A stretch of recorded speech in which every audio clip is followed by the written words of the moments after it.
Here, dit is werklik vir ons 'n ongelooflike voorreg om in die teenwoordigheid van die lewende en die heilige God hier te kan saam wees. En Here, ons bid dat U vandag net weer vir ons 'n prentjie sal gee, 'n bewustheid sal gee van U teenwoordigheid hier. Nie net om ons nie, maar ook in ons. In ons harte, Here, en in ons denke, ons verstand. Dit is my gebed vanoggend dat hierdie boodskap werklik mense se sienswyse sal vorm, dat ons deur U woord verander en vernuwe sal word om nuut te dink oor U en oor onsself, sodat ons nuut kan leef. Here, ons weet dat geen verandering kan plaasvind sonder U woord en U gees in ons nie. En daarom kom vra ons U, Here, dat alles wat gesê word suiwer uit U woord uit sal wees en dat dit bevestig sal word in ons harte deur die Heilige Gees, Here. Amen. So vriende, ons tema vanoggend is, ons neem elke gedagte gevange en ons lees uit 2 Korintiërs 10 van vers 1 tot vers 6. Maar voor ons begin lees wil ek net 'n klein bietjie agtergrond gee, want ek dink as mens met hierdie skrif net wegval, gaan die eerste paar verse wat ons lees daar glad nie vir jou sin maak nie. So die konteks is dat Paulus, die apostel, het die gemeente op een van sy sendingreise in Korinthe het hy dan nou geplant. Hy het die kerk geplant, met ander woorde, hy het die gemeente begin. Maar nou is hy in 'n gesagskrisis in die gemeente. So daar het leiers na vore gekom, en dis eintlik erg as jy daaraan dink, ek meen, hy het die gemeente begin, en nou kom daar leiers na vore wat mense is wat, ek wil half sê, akademiese CV's het. Hulle is baie welsprekend, hulle kan hulle self mooi uitdruk, hulle ken al die goeie vaardighede van spraak wat in daai tyd gerespekteer is. Hulle is mense van aansien. En nou het hulle vir Paulus eintlik agter sy rug begin sleg sê by die gemeente. En onder andere wat hulle van hom begin sê het is, ja Paulus, as jy skryf, dan is jy nogals ferm en jy is dan nou sterk. Hulle gebruik dan nou in die 2020 vertaling die woord manhaftig. Jy weet, jy is mos nou, as jy nou, jy weet nie by ons is nie, is jy mos nou lekker dapper en jy is vol selfvertroue. Maar wanneer jy dan nou hier is jy dan nou swak.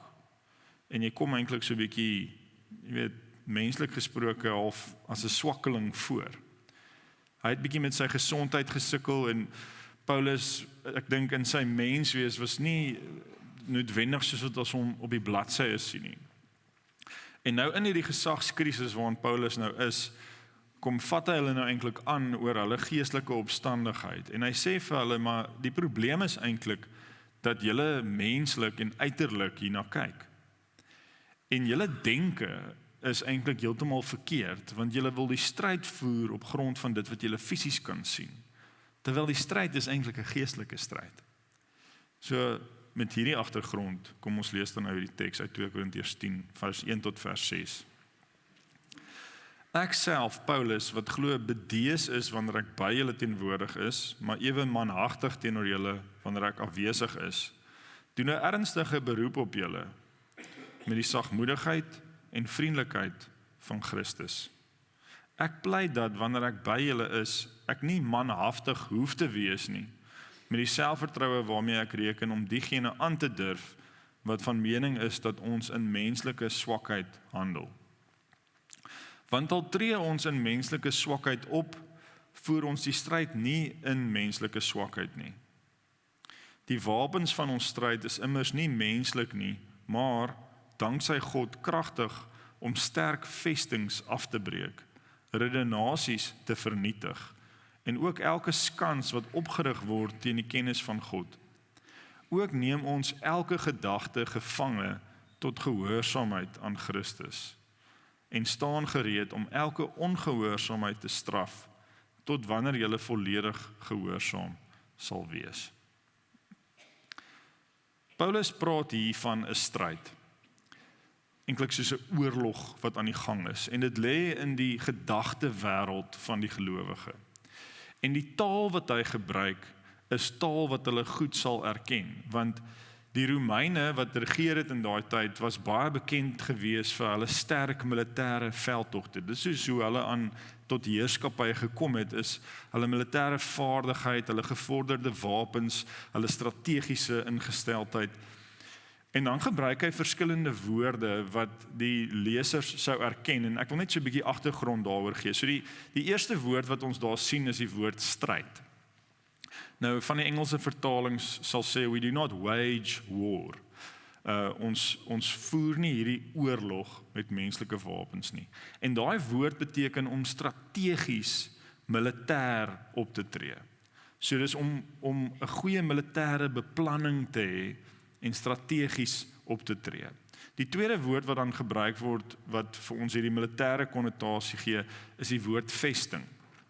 Nou, hoe dit gewerk het in daai tyd en 'n paar jare voor Paulus dan nou, is daar was, waar Turkye nou is aan daai kus, was daar seerowers gewees, Silisiese seerowers. En wat hulle gedoen het, is hulle skepe van die kus af uitgestuur, en die Romeinse skepe aangeval, hulle kos gesteel wat nou terug moes gaan na Rome toe, en dan het hulle teruggevlug in hierdie vestings in. En daar was letterlik duisende sulke vestings gewees. Jy weet wat, die seerowers gaan uit, hulle plunder die skepe, hulle gaan terug en hulle kruip weg in hierdie vesting. En dan kon die Romeinse soldate eintlik nie regtig iets aan hulle doen nie. En toe op 'n stadium moes hulle strategieë uitwerk om hierdie sterk vestings te probeer oorwin, want ek meen hulle het heeltemal al hulle kos en goed gesteel. Dit was 'n groot verleentheid eintlik vir die Romeine gewees. En dan maak Paulus nou melding van wapens. So wat hulle dan in daai tyd gehad het, was, hierdie word 'n ballista genoem. Van hulle het hulle dan hierdie groot hakke aan die voorkant gesit. So hulle het aan die skepe vasgesit en dan was daar 'n hak gewees, en dan skiet hulle dit nou bo oor hierdie vesting se muur, en dan gebruik hulle actually soos die gewig van die skip om daai vesting te probeer aftrek. Of om dan nou van hulle soldate deur bo oor iets te loop, dan nou oor die muur te kan kry. 'n ander ding wat hulle gebruik het is 'n stormram, 'n battering ram, om dan nou uiteindelik hierdie groot mure af te breek. En uiteindelik het hulle as Romeinse magte al hierdie seerowers oorwin, en dan die uiteinde van dit is dat hulle uiteindelik hulle dan nou gevange geneem het. En dis dan die laaste woord wat Paulus hier gebruik. Hy sê ons neem elke gedagte gevange. Want hoe dit dan gewoonlik geëindig het, is die Romeinse soldate het dan nie al hulle vyande doodgemaak nie. Hulle het hulle gevange geneem, terug Rome toe gevat of terug na hulle tuis stede toe, en hulle het hulle dan daar as slawe of as dienaars dan nou gebruik of as arbeiders in hulle koninkryk. So hulle het eintlik hierdie vyande omvorm in iets wat vir hulle dan nou bruikbaar is in hulle gemeenskap. En dis die taal wat Paulus hier gebruik om te verduidelik wat eintlik binne in ons harte en in ons gedagtes aan die gang is as gelowiges. So hy begin deur te sê, al tree ons in menslike swakheid op, voer ons die stryd nie in menslike swakheid nie. Wat dit beteken is, ek en jy bly, almal van ons hier is in 'n liggaam. En hierdie liggame, ek weet nie of jy dit al agtergekom het nie, maar hulle is maar soms 'n bietjie swak en kan nie alles doen wat jy graag wil hê hulle moet doen nie. Ons is sterflik, ons vermoëns is nie onbeperk nie. Ons leef in hierdie lywe wat ons het. Maar al leef ons in 'n liggaam, in 'n menslike lyf, is die stryd wat ons werklik voer nie 'n fisiese een nie. Die stryd wat ons voer is 'n geestelike stryd. Dis 'n stryd binne in ons gedagtewêreld. Dis 'n stryd wat ander mense nie binne in jou kan raak sien nie, tensy hulle jou gedagtes sou kon lees. En nou wat gebeur binne in hierdie stryd, is daar dan wat ons noem vestings. En hierdie is eintlik waar ek nou die grootste deel van my tyd wil spandeer, want ek dink dis iets wat vir ons belangrik is om te verstaan in die manier hoe ons onsself as Christene uitleef. Die wapens van ons stryd is immers nie menslik nie, maar danksy God kragtig om sterk vestings af te breek, redenasies te vernietig en ook elke skans wat opgerig word teen die kennis van God. So jy kan nou hierdie prentjie kry van hierdie seerowers wat nou aan die kus is en dan terugval in hierdie vesting in. En ek wil hê kry die prentjie van, kom ons sê jou gedagtes is soos hierdie soldate wat rondhardloop, wat vyande is teen jou, né? Negatiewe gedagtes. Maar dit gaan jou nie help om elke individuele gedagte te probeer vang en uit die pad uit te probeer kry nie. Want uiteindelik, solank die vesting staan, die kerngedagte staan, gaan jy nie regtig die oorwinning kan behaal nie. So 'n vesting, in Engels word gepraat van 'n stronghold. Daar's baie maniere hoe jy dit kan definieer, maar hier is een definisie. 'n Vesting is 'n diep geloofsoortuiging gebaseer op leuns wat gelowiges verhinder om hulle vryheid in Christus te ervaar en uit te leef. Nou jy kan dit baie keer in ander mense dalk raak sien. Dit is net asof daar's hierdie ding wat iemand glo. En dis asof dit hulle hele lewe beïnvloed. En dis nie gebaseer op die waarheid nie, maar dis soos hierdie groot kasteel wat staan, wat net nie omgeslaan kan word nie. Paulus praat dan ook van redenasies, argumente teen God, en dan skanse teen die kennis van God. So waar dit gaan is enige iets wat die mens in hoogmoed teen God stel. En dit gaan baie keer oor die mens wat eintlik homself wil regverdig om sy eie vleeslike begeertes tot uitvoering te bring. Maar kom ons staan 'n oomblik stil by hierdie vestings om te kyk na voorbeelde wat miskien ook in jou eie lewe van toepassing is. So vestings is dan nou meestal leuns oor God en oor myself. Dit is net goed wat jy vasglo, gebaseer op leuns, wat uiteindelik 'n impak het op jou hele lewe. Ek wil 'n paar voorbeelde vir jou noem, en ek meen, jy gaan waarskynlik, baie van ons, die vestings waarmee ons leef, is juis goed wat ons nie van bewus is nie. Want as ons daarvan bewus was, sou ons miskien iets daaraan gedoen het. So een van daai vestings, en ek praat nou maar oor dit wat ek sien by mense, is dat God straf my nog vir sonde. En hierheen hoor jy baie maklik verklap as iets slegs of iets moeiliks met mense gebeur. Jy weet, iemand het teëspoed wat hulle ervaar, of jy verloor jou werk, en dan sê jy, maar die Here straf my as gevolg van daai en daai ding wat ek verkeerd gedoen het. Of iemand verloor 'n geliefde, nee, maar God straf my as gevolg van my sonde. So daai vesting, daai geloofsoortuiging lei dan tot 'n verskeidenheid van denke wat uiteindelik vertak deur jou hele lewe. Want wat dan met jou gebeur is, in jou kop, as jy dan nou sê net maar aansoek doen vir 'n werk, dan in jou kop dink jy maar ek leef nie goed genoeg eintlik. Ek sal nie hierdie werk kry nie want God gaan my vergeld.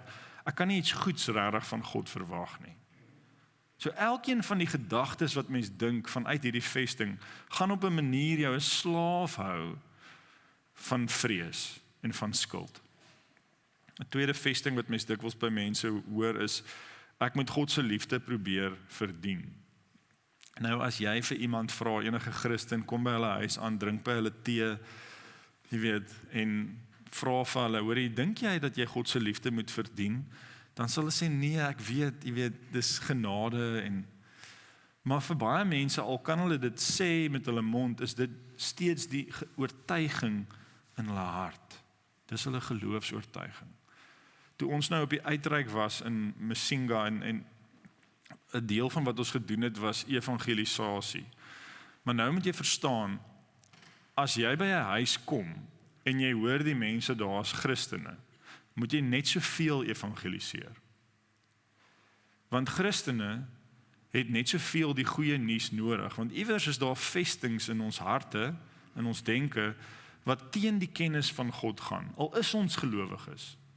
So nou sit ons daar by een dame en ons begin praat en sy is 'n Christen, sy is lief vir die Here, en ons vra vir haar, maar voel jy partykeer of jy God se liefde nie verdien nie, of dat daar iets is wat jy moet doen om sy liefde te verdien? En sy sê toe, ja. Ek wonder of sal jy eerlik wees as iemand vir jou daai vraag vra. En dit was toe 'n wonderlike geleentheid om haar te kan bedien met God se liefde. As jy glo dat jy God se liefde moet probeer verdien, dan gaan jou gedagtes in die rigting gaan van, leef ek 'n goed genoeg lewe? As God na my kyk, is hy tevrede met, ek wil sê, die vlak van prestasie wat ek op 'n geloofsvlak beleef? Jy gaan konstant 'n gevoel van skaamte hê, want jy gaan na jou eie lewe kyk en dink, jy is net eintlik onwaardig. Jy gaan nie daai onvoorwaardelike liefde van God kan ervaar nie. 'n Laaste een wat ek nou 'n voorbeeld van wil noem, en dit is nogals, ek dink een van die grootstes, is dat baie mense glo ten diepste, God is nie regtig goed nie. En dit is die mees basiese geloofsvertroue wat ons moet hê as ons na God toe kom. Hebreërs 11 wat praat oor geloof sê maar, wanneer ons na God toe kom, dan moet ons glo dat hy bestaan en dat hy die wat hom soek beloon. Met ander woorde, dat hy goed is. As Jesus praat, dan praat Jesus van, maar jy weet, maak nie saak wat jy bid nie, uiteindelik jou hemelse Vader weet wat jy nodig het, nog voordat jy dit van hom vra. So hoekom Jesus van God praat as 'n hemelse Vader. Hy is goed. As die vesting in jou hart is, dat God is nie regtig goed nie, dan gaan jou lewe oorgelewer wees aan kans. Alles wat gebeur gaan vir jou random wees, goed of sleg. Jy gaan nie God se hand kan sien in dit wat in jou lewe gebeur nie, en jy gaan ook regtig nie kan dink dat God met jou 'n plan sal kan hê in jou lewe nie. Want 'n God wat nie goed is nie, sal nie regtig belangstelling hê in 'n mens wat sondig en swak is nie. Kan jy in jou eie kop, in jou eie hart iets identifiseer hiervan? Iets wat my baie keer help om te onderskei of daar vestings in my eie hart is om my gedagtes terug te volg. So jy het 'n gedagte, 'n soldaat wat nou ontsnap het, as ek dit nou so kan verwoord. En sê nou maar, die gedagte is, jy's maar, wat as dinge by die kerk nie uitwerk nie? Kom ons sê, dis 'n gedagte wat 'n dominee nou kan dink. Wat as die gemeente ineenstort? Nou, ek sien julle is daarom hier so. Daar staan net so 'n flitsende gedagte. En dis baie keer die duiwel wat dit doen. Hy tuister jou met hierdie leuns. Dalk is dit baie keer net in jouself. Nou ek hou dan daarvan om te gaan en te sê, goed, kom ek volg hierdie gedagte terug. Waar kom dit vandaan? So daai gedagte se oorsprong is dan vrees. Wat is die vrees? Die vrees is dat ek is eintlik nie goed genoeg om dit te laat uitwerk nie. Nou as ek daai gedagte volg, dan kom ek agter, maar eintlik is my oortuiging dat God nie wil hê dat dinge moet uitwerk nie. Met ander woorde, God kan nie regtig vertrou word nie. En hoekom dink mens dan God kan nie vertrou word nie? Want God is nie regtig lief vir my nie. Hy is nie regtig lief vir ons nie. Dis 'n ekstreme voorbeeld. Maar kan jy die domino effek sien van 'n vesting wat uiteindelik sê, maar God kan nie vertrou word nie. God soek nie die beste vir ons nie. Nou as die vesting vernietig is, dan kan ons die gedagtes weer in toom hou en dit na die Here toe bring. En dis eintlik dan nou die belangrikste deel, is dan nou die wapens wat ons ontvang het om hierdie vestings te vernietig. En hy sê die wapens van ons stryd is immers nie menslik nie, maar danksy God kragtig om sterk vestings af te breek. Kragtige wapens wat vestings kan vernietig. Ek hou so baie, ek weet ek meng my tale baie, maar ek meen, daar's baie keer vir my 'n woord in Engels wat vir my, die Engelse vertaling is demolish, nee. Die wapens wat ons het is kragtig om vestings te kan demolish. Dink aan 'n gebou wat gesloop word. Daai video's altyd van wat hulle so beplan om geboue so met bomme, dan plaas hulle so op strategiese plekke plofstof en dan gaan die goed af en dan sak daai gebou net so in mekaar in. Dis die kragtige wapens wat die Here ons gee om vestings te demolish, te vernietig, af te breek. Ek en jy het dit ontvang. En dis eintlik die sleutel in die gedeelte, dat wanneer ek na hierdie vesting toe kom in my lewe, hierdie ding wat my vryheid in Christus beroof deur leuns, ek kan nie en ek hoef nie in my eie vermoë, in my vernuf en wysheid menslik dit te veg nie. Want eintlik het ons alles ontvang wat ons nodig het om te kan veg teen dit. Efesiërs 6 vers 17 is dit dieselfde Paulus aan die woord en dan gebruik hy ook hierdie metafoor, amper oorlogstaal, wat hy sê maar dra ook die helm van verlossing en die swaard van die Gees. Dit is die woord van God.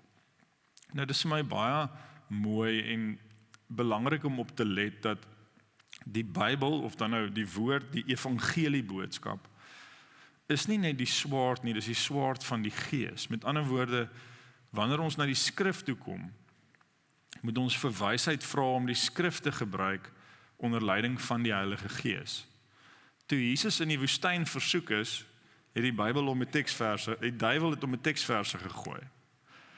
Gaan dit lees maar, dit is nogals interessant. Maar Jesus het onder leiding van die Gees uit die skrif uit geantwoord volgens God se wil. So die Bybel kan verdraai word. Dit is so. Maar wanneer ons in afhanklikheid van God kom, deur sy Gees en hierdie wapen opneem wat hy vir ons gegee het, dan kan die vestings, dit kan dan vernietig word in ons lewens. Dis moontlik, maar ons moet vir mekaar sê dit vat tyd. Dis dikwels so dat ons wil baie keer hê, jy's hierdie negatiewe goed in my hart wat ek so en so en so dink. Ek wil nou 'n gebedjie bid en is weg, maar dikwels is dit die stryd van die lewe, is om al hierdie gedagtes gevange te neem. So ek wil graag met julle 'n storie deel oor hierdie Bybeltjie, né? Wie van julle ken hierdie mense, né? Ek wil eintlik huil as ek daaraan dink. Is daar Gideons hierso, mense wat by die Gideons betrokke is? Nie vanoggend nie, okay. Ek weet jy is 'n paar. Julle verstaan nie wat doen die mense nie. Want toe ek in graad 9 was daar by Hoërskool Sentraal in Bloemfontein, en die oom staan daar en hy vra, ek onthou so goed, hy vra wie van julle het gisteraand Bybel gelees? En ons almal lieg en steek ons hande op, jy weet. So, en hy vra toe vir ons, okay, maar wat het jy gelees? Maar so vinnig is Psalm 23, jy weet net so. Ek het geweet wat om te antwoord. Maar hierdie het my lewe verander, want wat hierdie Gideons Bybeltjies doen, is Nuwe Testament en Psalms, is vir 'n jong tienerseun gee hy dan nou hierdie inhoudsopgawe aan die begin, en dis 'n verskeidenheid van goed. Daarso is waar om hulp te vind wanneer jy weet, en dan sit 'n lys van goed, wanneer jy dankbaar is, wanneer jy benoud is, wanneer jy bang is, leringe oor sekere lewensprobleme, Christelike deugde en karaktereienskappe. So die feit dat die Gideons Bybeltjie daai gids aan die voorkant het my verskriklik baie gehelp. En dit is hierdie kragtige wapen wat ek toe kon ontvang vir my lewe, waantoe ek kon gaan in tye wat ek regtig gesukkel het. Ek meen, as ek nou terugdink, dan dink ek het dit ver te min gebruik. Maar dit het 'n fondasie gegee vir my lewe wat nou steeds staande is. Ek weet nie waar ek sou wees vandag as dit nie daarvoor was nie. Ek weet eerlik nie. En ek wil 'n voorbeeld vir julle vat. Kyk, Romeine 8 is een van my gunsteling teksgedeelte. So as versoeking gekom het, as jy kyk na daai lys van tekste daar by versoeking, is 1 Korintiërs 10 vers 12 tot 14. Vers 13 sê, geen versoeking wat meer is as wat 'n mens kan weerstaan, het oor jou gekom nie. God is getrou. As die versoeking kom, sal hy die uitkoms ook gee, sodat jy dit kan weerstaan. Is dit nie ongelooflik vir 'n 15-jarige ouetjie om te weet, jy weet, want die vesting in jou kop is, hierdie liste wat jy het, hierdie lewe wat jy leef, jy's oorgelewer aan die goed, verstaan? Jy gaan maar toegee aan groepsdruk, jy gaan maar die goed, want dis maar wie jy is. Maar nou lees jy, daar's nie eintlik 'n versoeking, daar is nie 'n versoeking wat kan kom wat meer is as wat 'n mens kan weerstaan nie. God sal jou nie toets bo jou kragte nie, want hy gee vir jou die krag. Oor Romeine 8 gaan ek net nou iets sê.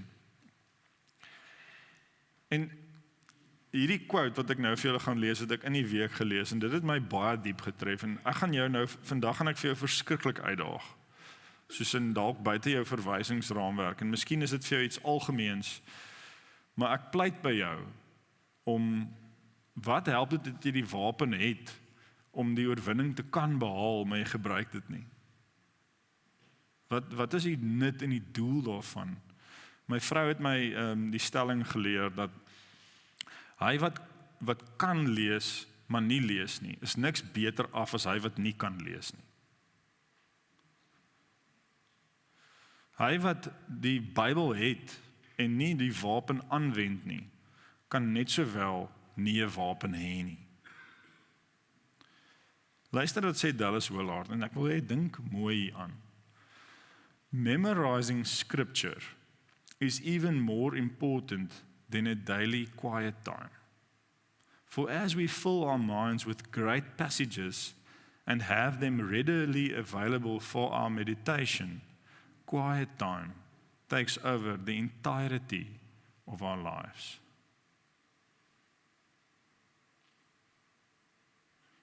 Jou lewe word stilte tyd. As jy hierdie arsenaal het van skrifgedeeltes wat die waarheid is wat God vir jou wil gee. En dan in tye van nood en struggle, soos wat jy deur jou lewe dit leer ken het, kan jy as die leuns kom en daai gedagtes kom wat jou gevange wil neem, dan het jy iets wat jy daarna toe kan bring. Jy het 'n geveg wat jy kan veg.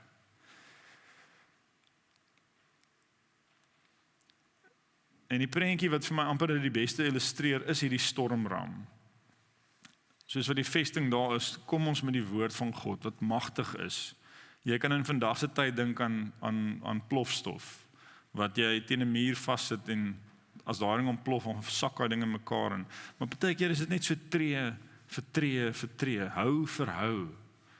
En uiteindelik strongholds come tumbling down, demolished, dit breek af, dit val in mekaar in. Ek wil 'n kort getuienis deel oor toe ons op die uitreik nou was in Msinga. Ons het gesit by 'n dame en dit is dieselfde dame wat gepraat het oor dat sy voel sy verdien nie God se liefde nie. En ek en Sanet, my vrou en Elnay, ons dogtertjie, was daar en daar was nog mense in die groep. En ek het die vraag toe vir haar gevra, voel sy partykeer, jy weet, sy verdien nie God se liefde nie. Dis hierdie vesting in haar hart gewees. En ons sit toe daar en toe sy dit sê, toe dink ek maar Romeine 8 se einde sê dat daar's niks wat ons kan skei van God se liefde nie. Nou ons het toe die Engelse Gideons Bybel daar en ek maak toe daar oop. Iemand anders praat toe, maar ek maak toe solank daar oop by die deel wat sê nothing can separate us. Spesifiek daai woord wat by my opkom. Nothing can separate us from the love of God in Jesus Christ. Dis die deel wat by my opkom.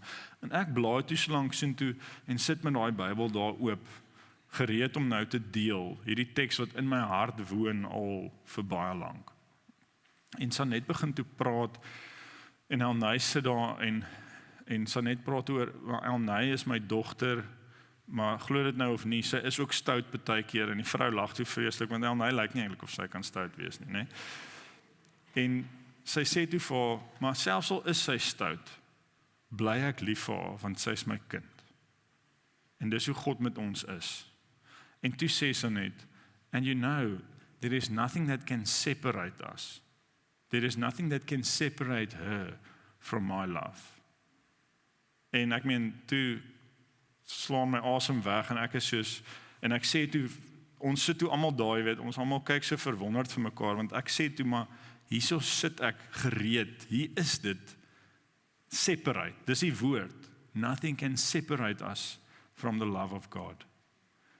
En jy kon dadelik sien hoe die vrou se hele gemoed verander. En weet julle wat, toe vra ons vir haar, wil jy 'n Bybel hê? En toe lyk sy of sy gaan opstyg. En sy vat toe die Bybel en sy gooi toe so haar hande in die lug op. Ek sal dit nooit vergeet nie. En sy's net so, praise God, sy's so bly vir hierdie skat wat sy nou ontvang het, wat die Here vir haar gegee het. En ek dink toe by myself, yes, ons het dit. En 'n vesting kon daai dag in daai huis afgebreek word, as gevolg van die waarheid van God se woord. En dan uiteindelik, as die vesting gebreek is, kan ons al hierdie losgedagtes wat nog rondmaal in ons kop, die oorblyfsels van leuns, kan ons baie maklik gevange neem en dan sê die gedeelte om dit dan gehoorsaam te maak aan Jesus Christus. Want uiteindelik gaan dit oor ons lewe van disippelskap, nee, ons is volgelinge van Jesus. En ons doel dan is dit wat ons dink in lyn is met dit wat Jesus wil hê. Dat ons hom sal hoor en sal luister na hom. Maar dat sy woord sal rondmaal in ons kop. Die kern van hierdie boodskap, van hierdie waarheid. En jy kan nou vir my sê, ja Rudolf, maar in die Ou Testament beveel God dat mense doodgemaak word. Kyk, is als waar, is ook in die Bybel, nee. Maar wat hierdie teks ons leer is dat die finale openbaring van God is in Jesus Christus. As jy wil weet wat jy kan weet en kan memoriseer, is in lyn met wat God vir ons kom wys het deur Jesus. En hy het in Jesus kom wys dat hy is liefde, hy is genadig, hy is goed. Ek wonder waarmee sukkel jy? En ek wonder of jy al die wapens opgeneem het wat die Here vir ons gegee het om hierdie geveg te kan veg. Wat is jou stryd? Die vestings in jou lewe? En verstaan jy dat jy eintlik dit ontvang het wat jy moet hê om dit te kan veg? Dis 'n leeftydse stryd, julle. Maar jy gaan nooit reg wees vir 'n fight wat jy nie weet aan die gang is nie. Jy gaan net aanhou verloor. Jy gaan net aanhou verloor. Romeine 8 vers 31, ek wil gou terug gaan sien toe. En ek wil afsluit daarmee vandag. En miskien is dit omdat dit vir my kosbaar is. Maar ek kan nie vir julle sê in my eie lewe hoe baie ek al net teruggegaan het hiernatoe nie. Want dit spreek tot soveel situasies in jou lewe wat oor en oor gaan opkom. En as jy in situasies kom waar jy hierdie in jou hart het en kan challenge wat mense na jou toe bring, wat die wêreld en die samelewing na jou toe bring. Want hoor, daar's soveel bekende goed daarin wat jy dalk eintlik al ken, jy weet. Wat sal ons sê van al hierdie goed? God is vir ons, wie sal dan teen ons wees? Hy het sy eie seun nie gespaar nie, maar hy het hom oorgelewer om ons almal te red. Wie kan die uitverkorenes van God aankla? God self spreek hulle vry. Wie kan ons veroordeel? Christus het gesterf, maar meer as dit, hy het uit die dood uit opgestaan. Hy sit aan die regterhand van God en hy pleit vir ons. Wie kan ons skei van die liefde van God? Honger of naaktheid, gevaar of swaard, lyding of benoudheid.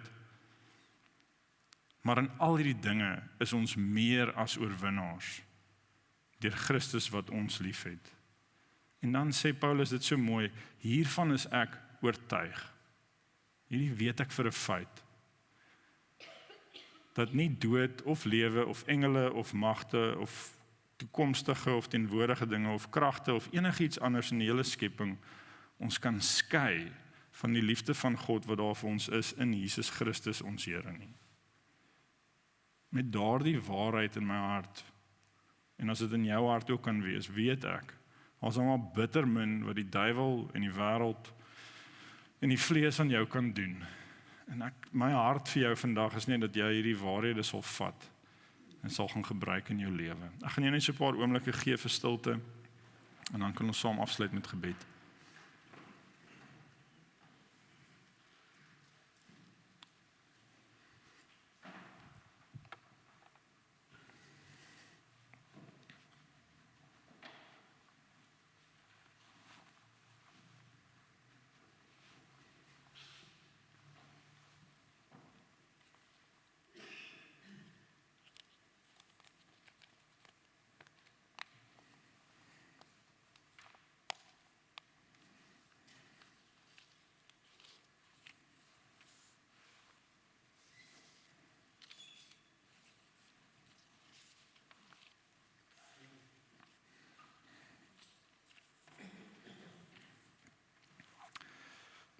Here, ons weet dat deel van hierdie stryd word ook geveg in gebed. dat ons dit alles bidtend sal doen. En ons sien ook vanoggend, Here, die gebedsversoeke wat inkom. Here, mense wat bid vir geliefdes, wat familie aan die dood afgestaan het. Mense wat soek vir werk, Here, en wag vir uitkomste. Egpare wat graag wil swanger word, Here, wat vra vir u hand en u uitkomste. Familieverhoudings wat verbrokkel het, Here. Oneenigheid in families. Here, al hierdie vestings wat mense vashou en ons vryheid steel, sal u kom, Here, en uitkoms gee, bevryding gee. Ons kom bid hierdie dinge, Here, omdat ons weet ons het u nodig en u is die enigste een wat ons kan help. En mag ons harte en ons lewens vol van u waarheid wees, Here. U waarheid wat vestings kan vernietig, wat ons kan vrymaak, Here. Ons wil alle gedagtes gevange kom neem om aan u gehoorsaam te maak, Here Jesus Christus. Amen.